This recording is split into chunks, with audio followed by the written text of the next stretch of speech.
Weezy. Yo.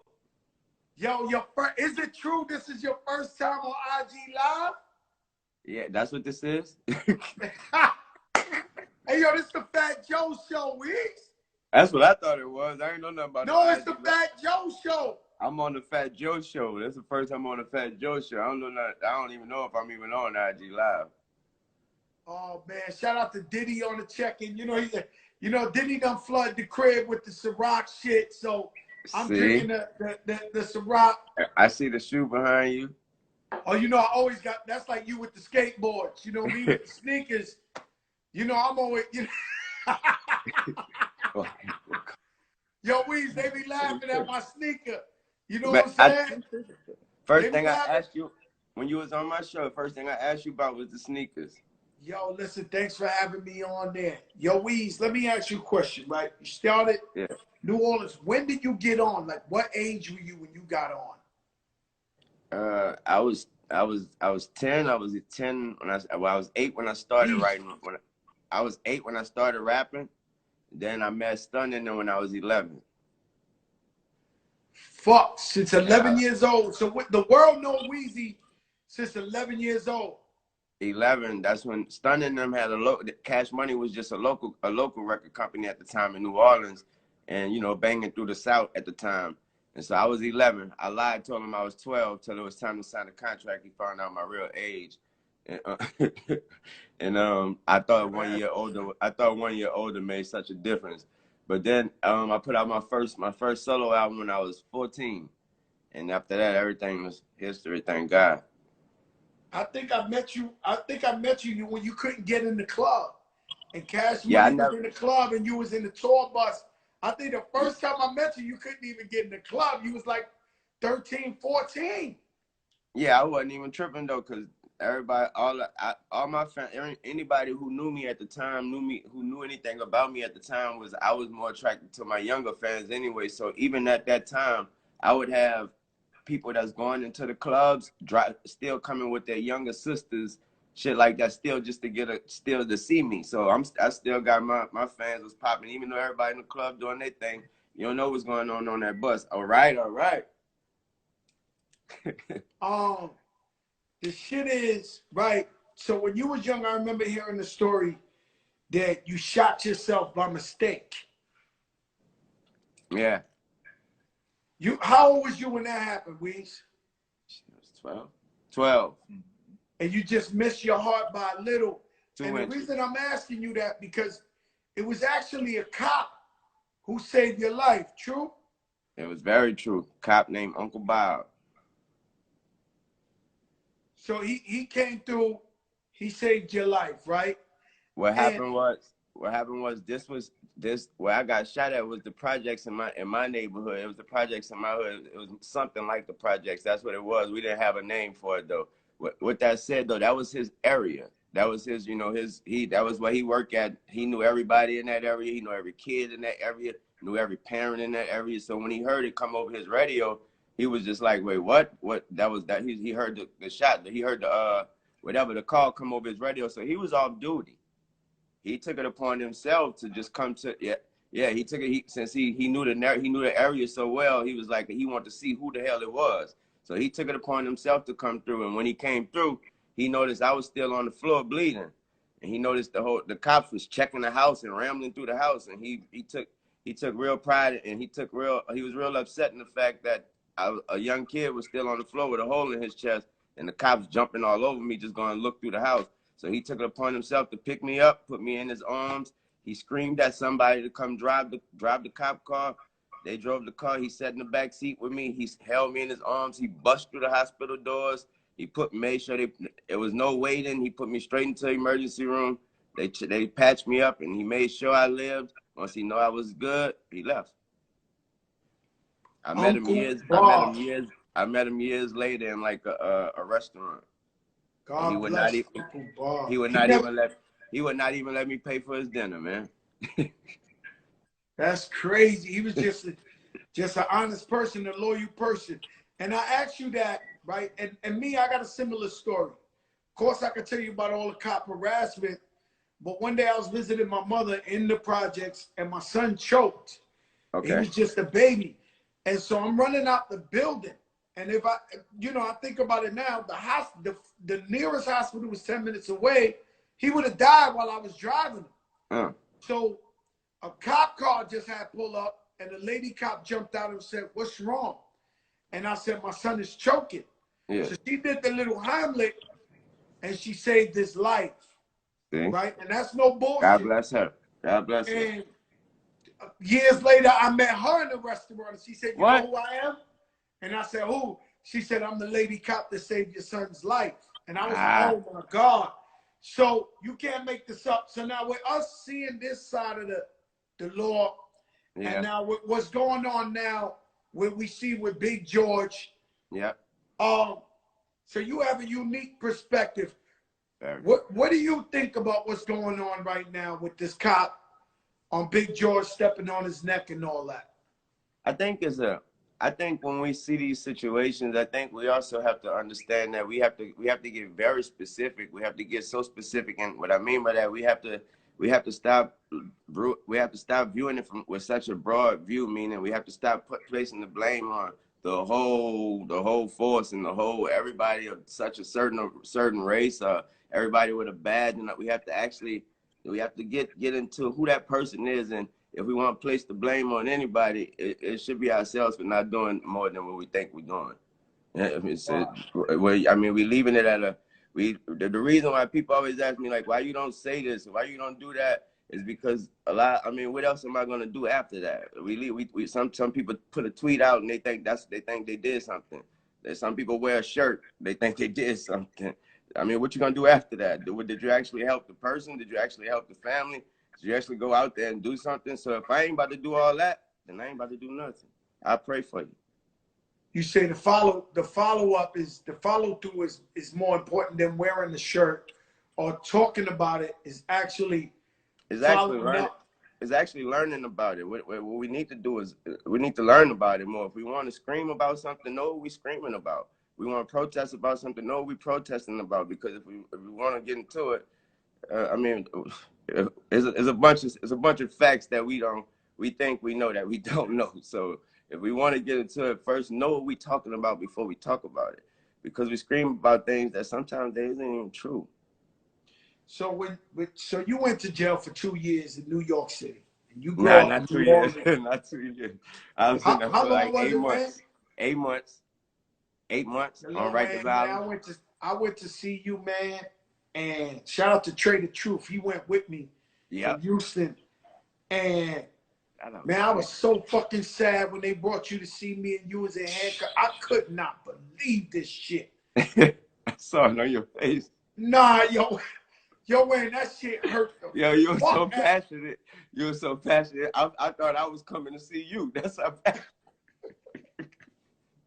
Lil Wayne, let me tell you, it's something unique about you, right? It's like, I was saying this the other day. I said, even though you younger than me, I know when I always say hi to you, wherever you at, I put my head down and I shake your hand like this, right? And I don't do that for everybody, Lil Wayne. I do not do that. I've seen people greet you. You damn sure don't. Nah, trust me. I don't do that. And then I start analyzing myself. I say, yo, man, it's like, you probably the first guy that's younger than me that I look up to. Stop it, Joe. Come on, man. I appreciate that love, Joe. I appreciate that. Yo, Wayne, I'm telling you some real shit. Like, because I had to analyze myself. I say, yo, man, every time I see Weez, I'm like, yo, and just because I feel like you're a rap god. I feel like you a Michael Jackson. Like you the closest version of Michael Jackson. Like Michael Jackson was famous since you just got off telling us you've been famous since you were 11 years old, bro. And you ain't stopping. The planes ain't different. I don't, the house is bigger.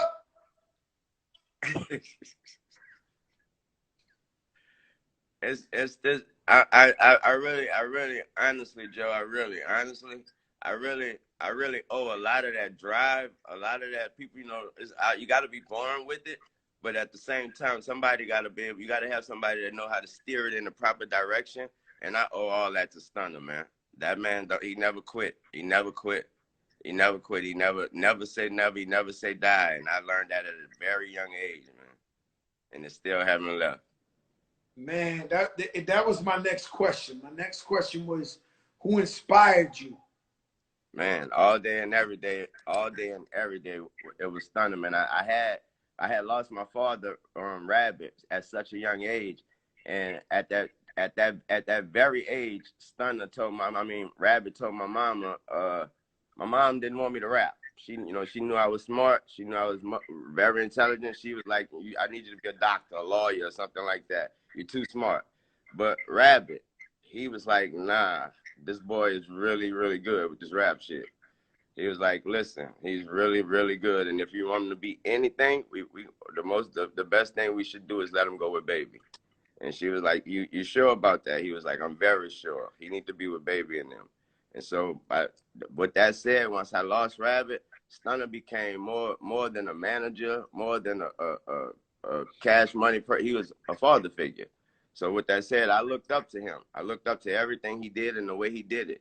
And the way he did things and the way he do things is non-stop. He's committed to everything. Whatever it is, he commit everything to it. They could be playing you on a game. You know how we hear these stories about Jordan and how competitive he is and anything playing quarters and all that. It's not a competitive thing with Stunner. It's just a commitment thing with Stunner. If he commit to it, he's committed. And I learned that at a very, very young age, and he never stopped working. I'm talking about somebody that didn't even rap. I was like, why is we going to the studio? Why this man going to the studio every day and night? He not even getting behind the mic. It was that just a drive, and he still do it to this day. To this day, he in that studio. Thank God he finally get his ass behind the mic now. Thank God we finally get some words out of him. Yeah, he been doing this shit for a long time without even talking. That's what it started off. It started off as talking. He would get behind. He started off. He would start talking on songs, and then he started making that shit rhyme. And he started doing this shit right here. Yeah, exactly.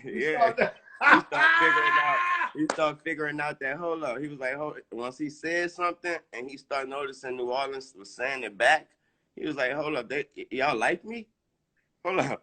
Y'all like me? Hold up. And he started coming out. He started understanding, hold up. I'm hotter than some of my fucking artists. Hold up. Yo, that shit crazy. And let me tell you something, man. You know, you yourself, man, you picked up right from Stunner. First of all, your work ethic.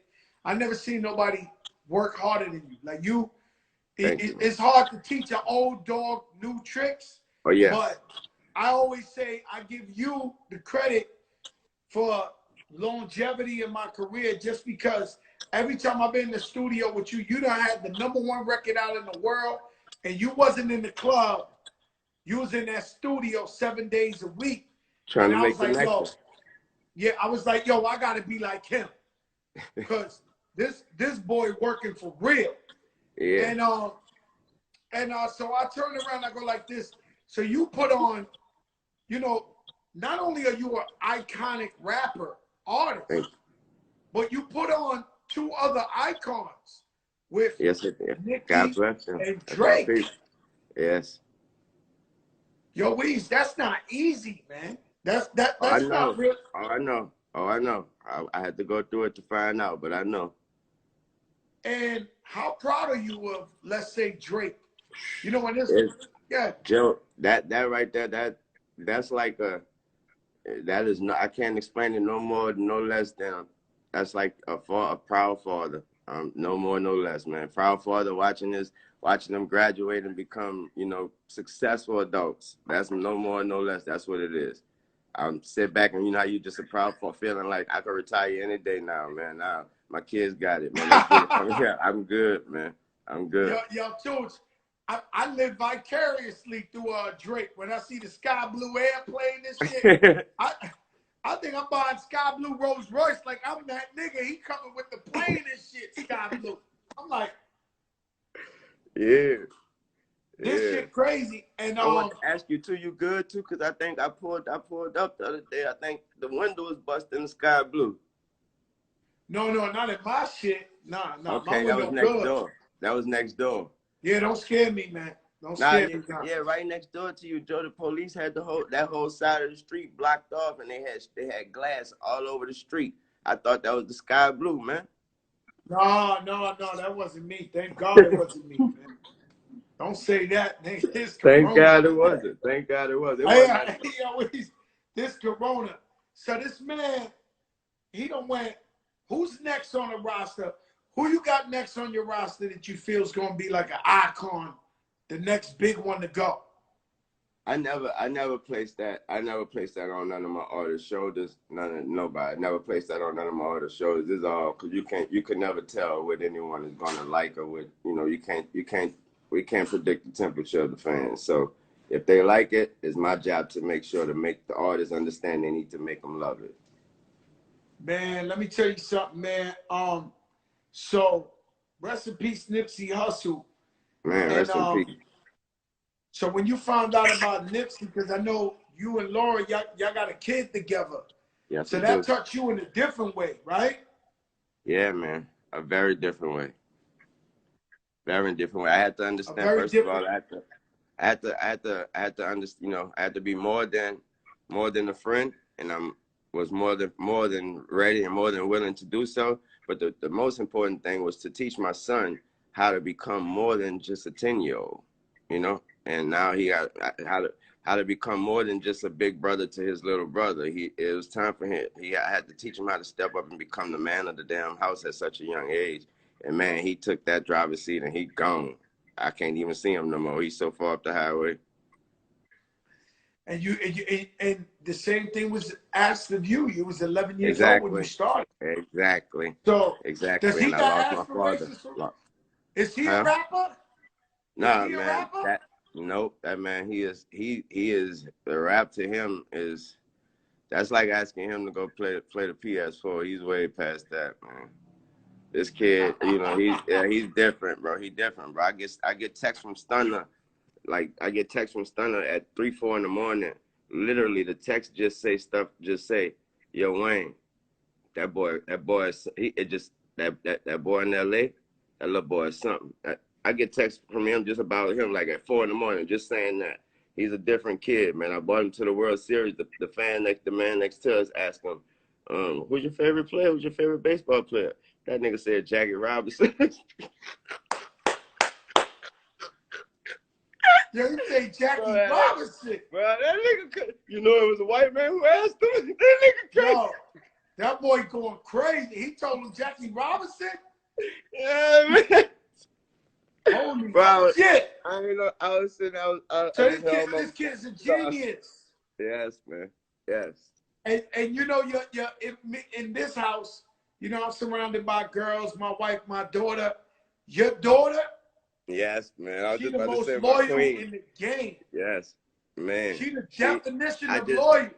Somebody asked me about this literally yesterday. Somebody asked me, they was like, man, she know everything. She know all your words. I was telling them, I explained it to them this way. I say, listen, when she's at one of my shows, I could take 3 to 4 songs off and give her the mic. You know what I mean? I could do that. I could take 3 to 4 songs off and give her the mic and go chill, get my breath and get my wind back up and then come back out. That's how much she went. Yes. Yes. Nah, you could do it. She hold you down. And one time I got in trouble because I had said that this is just my opinion, it's not disrespect, but I had felt like Lil Uzi Vert, he got a style from you or influence by you, and the shit went like viral. They was all mad at me and shit. And I was like, no, I respect it. I got love for him, but I feel like you influence a whole genre of rap music, Yeah, I'm proud of it too. Damn proud of it. And speaking of Uzi though, me and him just done one. That bit crazy. Me and him just done one for the first time. So y'all just went crazy? Yeah, for the first time. So it's crazy. God bless you. You see? That's yeah. I mean, I was right on the money. You was right on money. You already know. You work right in mysterious ways, man. Joe, you already know that. And you also the first to do the rock the rock rap shit. Stepped out there, man. I had to step out there, man. I had to step out there, and you know what that is? I know you already know when I say this name. She touched you the same way. That was all Miss Betty, man. Miss Betty, you know, letting me know, boy, you could do this. Pick that damn guitar up and do this. That started from the Leather So Soft song, from the Like Father Like Son album. Man, that's shout out to Miss Betty Wright, man. She just helped so many people, and man, she helped so many people. And she was just a beautiful, beautiful person. Shout out to Mac Main. He had hit me the other day. He was at the funeral. Yeah, I went too. I went as well. You went out there too? Yeah, I went as well. It was beautiful. It was so many people, Joe, it was so many thank yous, Joe. It was so many, like they couldn't, there was no way they could fit it in time. It had so many people just had to say thank you. Like, you know, so many people. Yeah. So many people had to say thank you. Man, I was with Khaled when she died. And Khaled took it hard, man. He was like he was like one of the first thank yous. Yeah, he was like, you know what I'm saying? He was going back. Like I was with him and he was just going through it. You know, we love her, man. You know, Betty Wright. Yeah. We love her for being like a mother figure and just helping the people and loving everybody. But she really was, you know, she's an icon. Oh, what? Come on. She's a living legend. Man, come on, Miss Beaton sold out some places that I probably couldn't even step in right now. Man, that's crazy because, you know, and I love that she just kept it so real with music, kept it so real with you know, giving back to the community, man. They don't understand. I wish they had cameras or something to show how much she gave back and how much music she know and how knowledgeable she is about music, man. Miss B could damn near play every instrument, man. That's what I was trying to tell you. Like Miss B, that's what I meant by it started from Leather So Soft. Miss B taught me how to play that damn song with the guitar. And so she was the one who gave me the motivation to go ahead and make a whole rock album. You need any help, call me. Miss B the one who told me, yo, stop, you can stretch your voice, you can sing. Miss B the one told me that when you get, you know, it's all good when you hear somebody tell you, I like the way you sound. When Miss B sits you down and look you in your eyes and say, hey, stop thinking you can sing and know you can sing, and that's what's gonna make the song sound better. Stop thinking you could play the guitar and know you could play the guitar, and that's what's gonna make you look and do what you want to do. I ended up doing the whole rock tour, Joe. Man, and it was groundbreaking, man. And you just hope Joe, I ended up on the Country Music Awards with my guitar. I ended up on the Country Music Awards with my guitar, man. For real. You see that? Nobody goes to the Country Music Awards. That's I was on stage, nigga. I performed, nigga. I performed. Yo, that's crazy. If I ain't mistaken, it was Sweet Home Alabama. Yeah, I performed with Kid Rock. We played Sweet Home Alabama. Y'all play Sweet Home Alabama. Yeah, man. I showed up 5 minutes. I showed up 5 minutes before the performance. I was so apologetic. I was like, I'm so sorry, bro. I'm so sorry. Kid Rock, he cool. He was like, yo, he gave me a Tennessee Titans jersey. He was like, hell no, you made it right on time. He gave me a Tennessee Titans jersey and said, let's get it. Man, I was like, let's do it. Hey, yo, Weez, I seen you.